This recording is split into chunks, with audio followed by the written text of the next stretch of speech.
Hello people, welcome to Sleepy Classes. आज 5 फरवरी है। Start करते हैं प्री क्योर, जिसमें हम प्री रिलेटेड फैक्ट्स को डिस्कस करते हैं। तो GS1 के पॉइंट ऑफ व्यू से हमारे पास है अर्थक्वेक स्वॉर्म्स। तो अर्थक्वेक स्वॉर्म्स क्या है? ये एक छोटे लेवल के बहुत लो मैग्नीट्यूड के अर्थक्वेक्स हैं। अराउंड 2 to 3 रिक्टर स्केल इनकी रीडिंग आती है।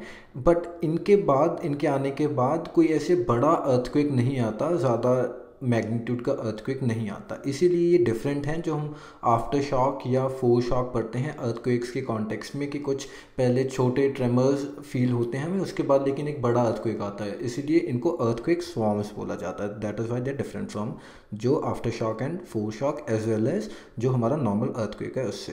तो यूजुअली ये ऑब्जर्व किए जाते हैं या तो जो वॉल्केनिक एनवायरनमेंट है उसके अराउंड, या फिर हाइड्रोथर्मल सिस्टम कुछ ऐसे बने हुए हैं कि जो इंटीरियर ऑफ अर्थ है उसमें कुछ ना कुछ हलचल होती रहती है, या फिर जो एक्टिव जियोथर्मल एरियाज हैं वहाँ पर ये यूजुअली ऑब्जर्व किए जाते हैं। एंड हमारा नेशनल सेंटर फॉर सिस्मोलॉजी है, तो वो डिफाइन करता है इनको as a series of low magnitude earthquake जो कि लोकलाइज्ड हैं, तो वाइड स्प्रेड जो इनका इफेक्ट नहीं फील होता, and over a period of time ranging from days, weeks to even months. तो इसलिए ये इनकी डेफिनेशन है, low magnitude, localised, and the time period can be from days, weeks to even months. तो इतने time span तक अगर ये आते रहते हैं तो उनको अर्थक्वेक स्वॉर्म्स बोला जाता है। And sometimes these rumblings can also be accompanied by acoustic और साउंड एमिशंस। तो ये भी अकम्पनी कर सकते हैं, साउंड एमिशंस हो सकती हैं इनके साथ ही। तो जो हम अगर डेक्कन प्लेटो की बात करें, क्योंकि इनको रिसेंटली पालाघार एरिया में ऑब्ज़र्व किया गया है, तो अगर हम डेक्कन प्लेटो की बात करें तो क्योंकि वो एक सॉलिड स्टेबल प्लेटो है, तो उसमें यूजुअली हम अर्थक्वेक्स को विटनेस नहीं करते। ठीक है जी। एंड इसीलिए अर्थक्वेक प्रोन जोन भी नहीं है वो, लेकिन अर्थक्वेक स्वॉर्म्स आ सकते हैं। एंड इवन अराउंड 30 प्लेसेस पर उनको ऑब्ज़र्व भी किया गया है पास्ट में ही। तो क्योंकि जो सिस्मिक वेव्स हैं वो ट्रैवल करती हैं, थोड़ा जल्दी ट्रैवल करती हैं इन हार्ड रॉक्स, तो इसी कारण क्या होता है, जो ट्रेमर्स हैं वो बहुत जल्दी ट्रांसमिट हो जाते हैं आगे, क्योंकि सॉलिड्स एज यू नो, तो वो वाइब्रेशंस इजीली पास कर देते हैं, कुछ बफर मीडियम नहीं है बीच में। एंड जब वो डिसिपेट होती हैं तो उसमें अब ऊपर की अगर हम बात करें थोड़ा सॉइल प्रोफाइल को देखें, तो लूज सॉइल जब आता है तो वो और वेव्स को स्ट्रॉन्गर कर देता है, एंड इससे क्या होता है, ज़्यादा एनर्जी रिलीज होती है, and it could be more dangerous and ज़्यादा डैमेज कर सकता है। तो इसीलिए डेक्कन प्लेटो की ये जो हमने स्पेसिफिक फीचर देखा कि क्योंकि हार्ड रॉक है तो वेव्स ईजिली ट्रैवल कर सकती हैं। ठीक है जी। एंड इसी के पैरेलल एक और चीज़ है, रेजर्वॉयर इंड्यूस्ड सिस्मिसिटी। तो अगर हम डैम्स की बात करें, तो जब एक डैम बनाया जाता है तो सबसे पहले जो डैम का वेट है वो भी अब एक, अगर हम पॉइंट मास की बात करें, आई होप आपको इस चीज़ की थोड़ी नॉलेज होगी प्रेशर की।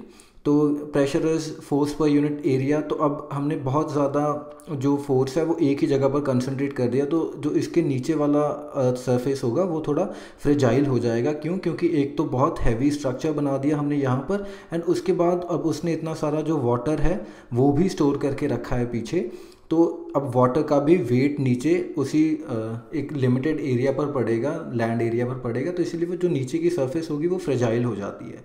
एंड ऑल्सो क्योंकि वाटर स्टोर्ड है ऊपर, तो वो धीरे धीरे पर्कुलेट करता रहता है, एंड जो फिशर्स हैं उनमें जाता रहता है। तो इससे और जो, अगर हम इंटीरियर की बात करें, क्रस्ट की बात करें अर्थ के, तो वो फ्रेजाइल होती है, वीक होती रहती है। एंड इससे क्या होता है कि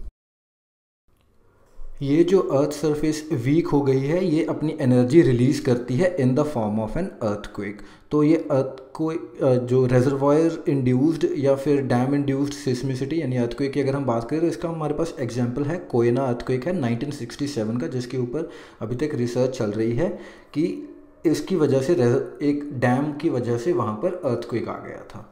तो इसी से लिंक था, तो आई थॉट आपको ये भी थोड़ा पता होना चाहिए। ठीक है जी, आगे बढ़ते हैं, GS2 की तरफ चलते हैं। तो हमारे पास इलेक्ट्रॉनिक वोटिंग मशीन्स हैं, इनके बारे में थोड़ी बात कर लेते हैं।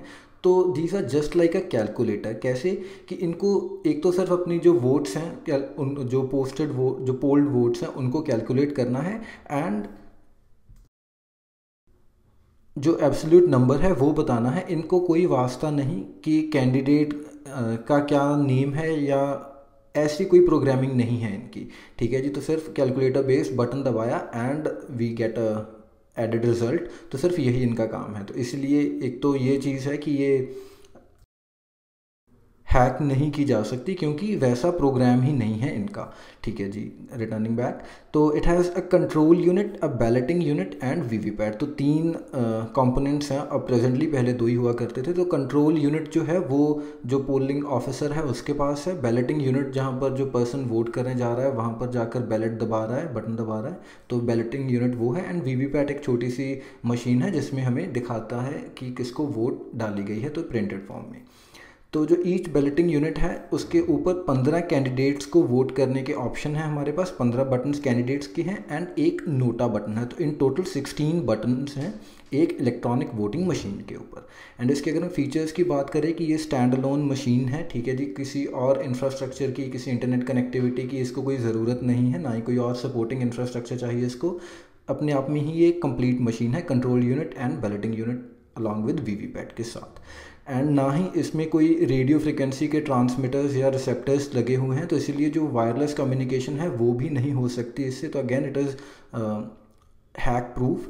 And one time programmable chip है इसमें लगती, तो उसकी अगर आपको कोडिंग चेंज करनी है तो you have to insert another chip. उस एक बार जो चिप बन गई तो उसको आप चेंज नहीं कर सकते फिर। एंड डायनामिक कोडिंग ऑफ की प्रेस है, मतलब एक टाइम पर एक ही बार जो मशीन का बटन दबाया जा सकता है। उसके बाद even if you keep pressing the buttons तो कोई रिजल्ट नहीं शो करेगा अनलेस के जो कंट्रोल यूनिट से जो वहाँ पर पोलिंग ऑफिसर है वो आपको अलाउ ना करे दोबारा से। ठीक है जी। And finally real time clock for time and date stamping की प्रेस। तो अगेन जिस टाइम पर भी वोट पोल की जा रही है तो हर बार जो की प्रेस होगी उसका टाइम का ये रिकॉर्ड रखती है अपने अंदर। तो ये कुछ फीचर्स हैं हमारी इलेक्ट्रॉनिक वोटिंग मशीन के।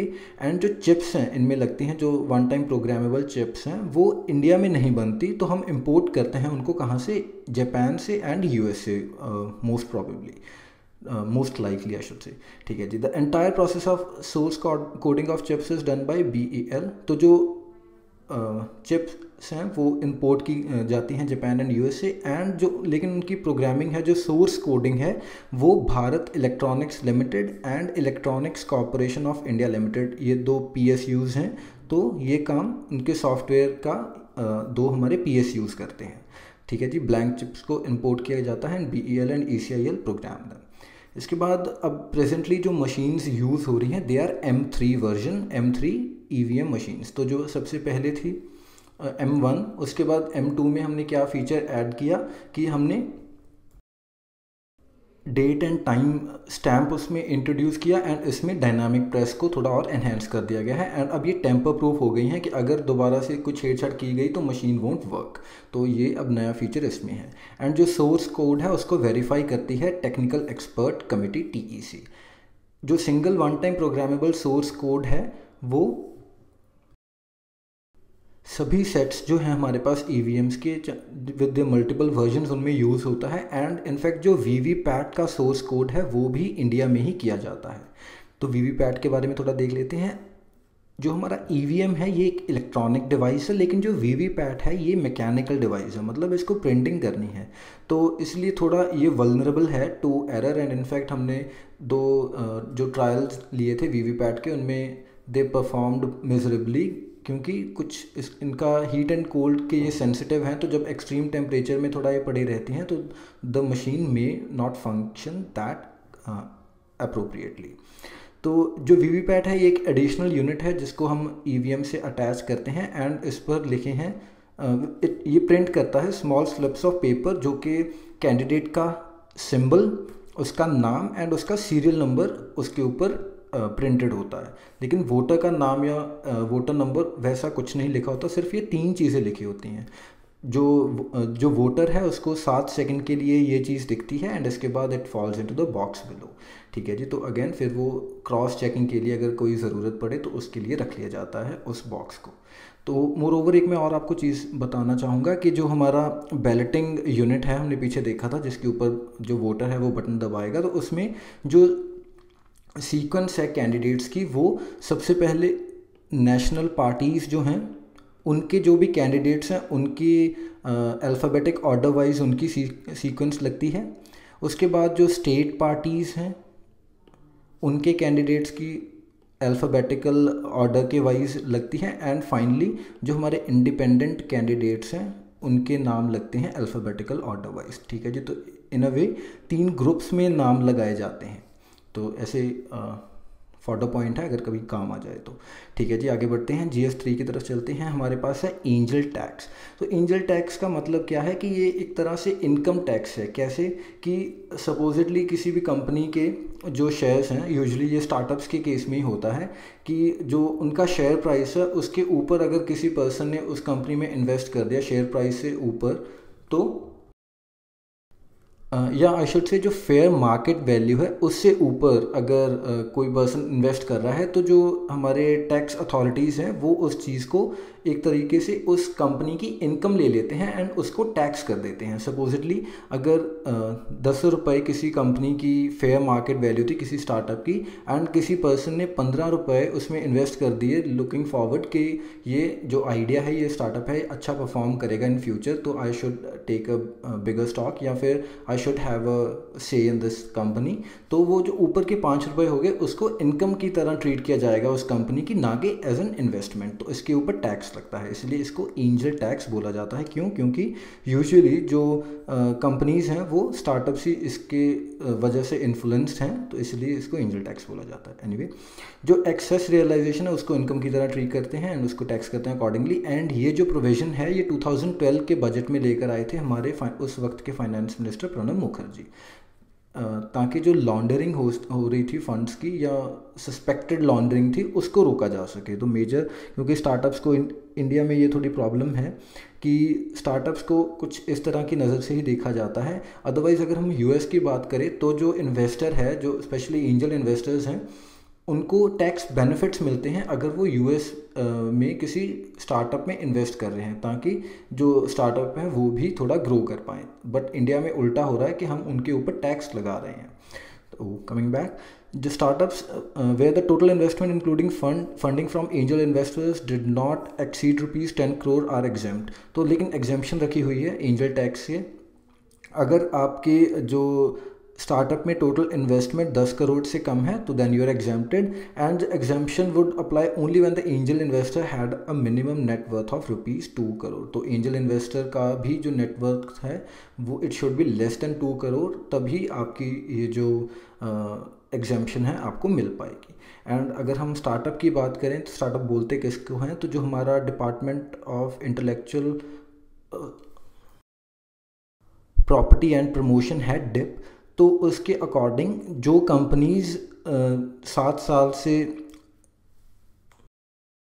लेसर पीरियड से एग्जिस्ट कर रही हैं, यानी जिनको बने अभी तक 7 साल नहीं हुए, एंड जो उनका एनुअल टर्नओवर था वो किसी भी पिछले साल में 25 करोड़ से ज़्यादा नहीं हुआ, and did not get more than 10 crore in total from angel investors, and ना ही उसको 10 करोड़ से ज़्यादा कभी एंजल इन्वेस्टर्स से फंड आए, तो वो ही सिर्फ वो वाली कंपनीज क्वालिफाई करती हैं एज स्टार्टअप्स। ठीक है जी, तो 3 कंडीशंस हैं।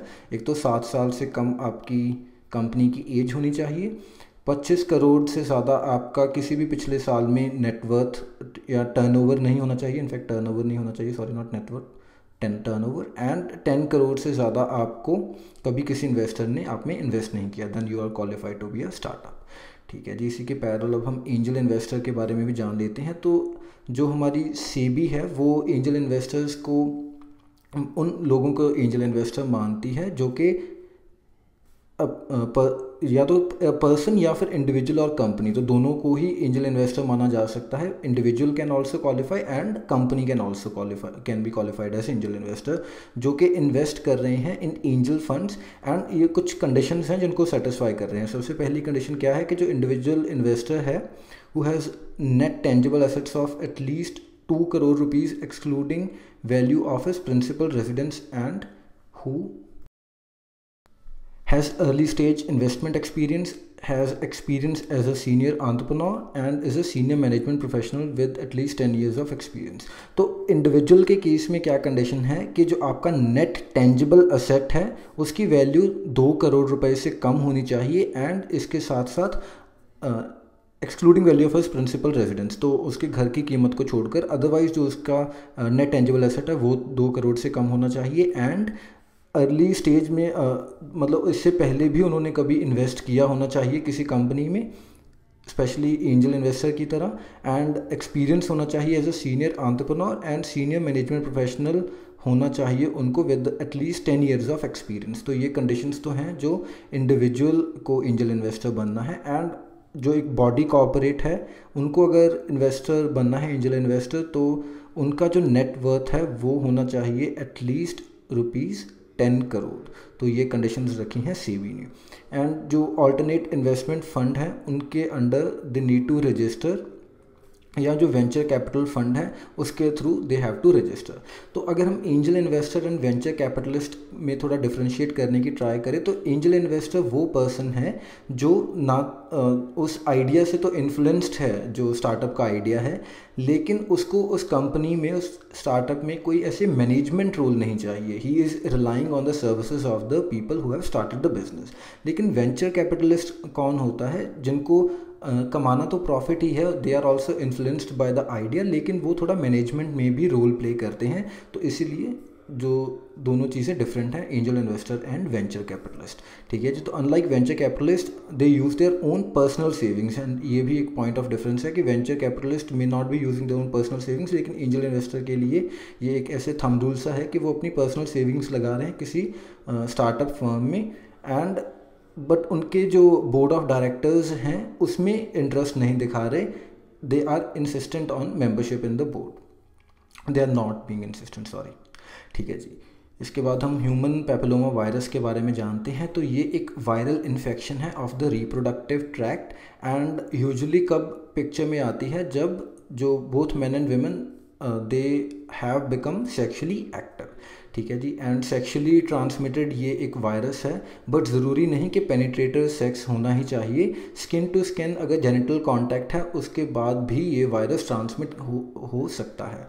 The infections usually clear up with in and without any intervention, but a small proportion of infections with certain types of HPV can persist and progress to cervical cancer। तो usually क्या होता है कि 90% जो infections हैं वो fade away हो जाते हैं विदाउट एनी मेडिकल इंटरवेंशन, लेकिन जो 10% हैं अगर वो परसिस्ट कर गई तो it can cause cervical cancer.